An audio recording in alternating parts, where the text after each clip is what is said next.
Hello everybody. So I'm here at my personal homestead lot on Fruit Haven 1.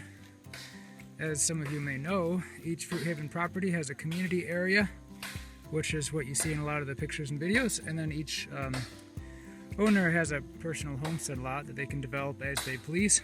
So started developing this one about 6 months ago. It's about 2 hectares, pretty big. You can't really see the whole thing right now. This is just a small part that's been cleared.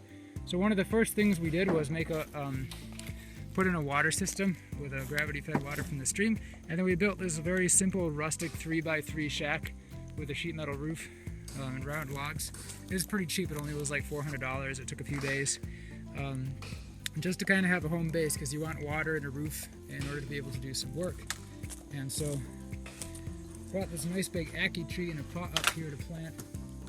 Over here we're kind of starting an Africa themed area. For example, here we've got an Iboga just put in the ground. It was getting a bit too big for the pot. And over there we're putting another one. A little ways further we'll put the Ackee in the ground. By the way, the white stuff is limestone, aka calcium carbonate, a very good soil amendment. Got some water here.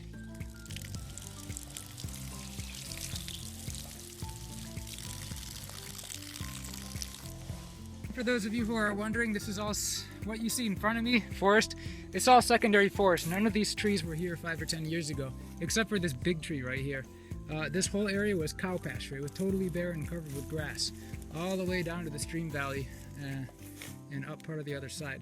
So what we're doing here, we're not deforesting, we're doing secondary forest displacement. The area back here was all mostly pasture, but down here, secondary forest displacement. So we're planting shade-loving trees amidst the primary forest. As those grow bigger, we're going to slowly take down these secondary trees. I'm sorry, I said primary forest, I meant secondary forest. So we're going to, for example, here's a mangosteen. Mangosteen, delicious fruit. It's got some new growth. We planted it like 6 months ago. We recently made a really big mulch pile around it, added some limestone, that white stuff, and some compost. So it's going to get nice and big and give us fruit in a very long time, because mangosteen is pretty slow growing. So as this gets bigger, we're eventually going to take down these tiny secondary growth trees around it so the mangosteen can have some more light and space. Now at first, it is an understory tree, so at first it likes to have shade. Going down a bit, you can see another technique we're using for secondary forest displacement. So again, rather than cutting down the entire secondary forest, which you can do if you want to grow non-shade loving trees, here what we're doing is planting a row of Inga beans on contour, or Inga on contour line, or ice cream bean. When they get bigger, about 3 meters, we'll be able to chop and drop them onto the mangosteens and the other plants as mulch. Because again, we're going to be losing the secondary forest cover over time. Just planted today, this is Achacha or Achacha from Bolivia, also known as Garcinia humilis. So it's in the same genus as mangosteen. It's a very sought after fruit, very delicious. It's also going to take quite a while to grow, just like mangosteen. We can expect fruit maybe 5 years. And it also kind of likes partial shade at first, although eventually we're going to, again, take away this part of the secondary forest as it gets bigger. We did something here. For example, we plant it in the ground. Right around it, we put this kind of rich compost that we brought up in sacks. And the tree's going to feed on that for the first 1 to 2 months, possibly 3 months. And then beyond that, we put a bunch of leaf mulch and branches and sticks. And that's going to be breaking down in about 3 to 6 months. And then ideally, the next step would be to put a bunch of thick logs around that. So as the tree gets bigger, for the next year, it has a kind of a succession of food. It has the fast food, which is the rich, already broke down compost. Then it has the slower food, which is the smaller sticks and leaves and branches. And then it has the really slow food, which are the big logs that we would put around that after.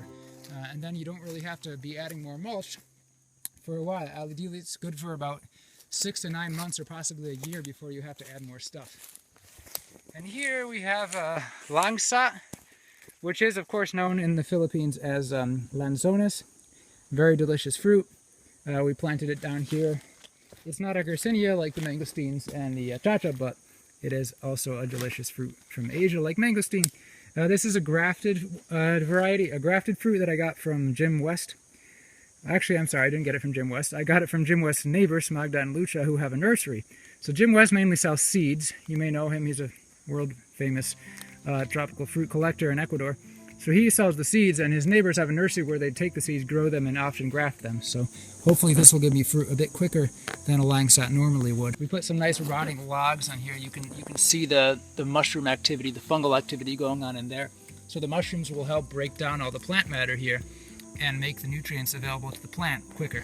A nice thing is that you add this on here, the fungal activity is going to actually spread throughout the whole mulch pile. So the plant is going to be a lot happier because of that. So I've been telling, what we've been doing is kind of going out and finding rotting logs that have mulch, that have fungus in them, and either just putting them inside the mulch pile or just taking the whole chunks of logs and putting them on the mulch pile.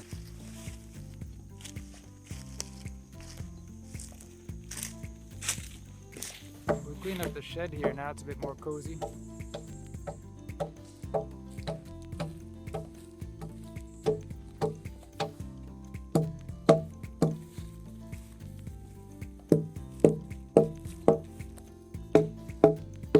There's this nice big Wandarma tree right here, and one of the nice things about it is it's curved, has this big curved branch. And I'm probably going to put a swing there, put a couple chains down, and like a playground swing. Because if we clear out that brush a little over there, we'll be able to see the river from there. So it'll be nice to have a high swing. You can kind of swing back and forth on and check out the view of the valley. So that's it. This is what it's like now. We're going to keep coming up here and planting more trees. Possibly in the future, build a bigger house, install some internet and live up here, improve the access of it with a better trail. So check out fruithavenecovillage.com if you want to do the same thing, start a homestead, start a family, plant a bunch of fruit trees, or whatever you want to do. We can help you.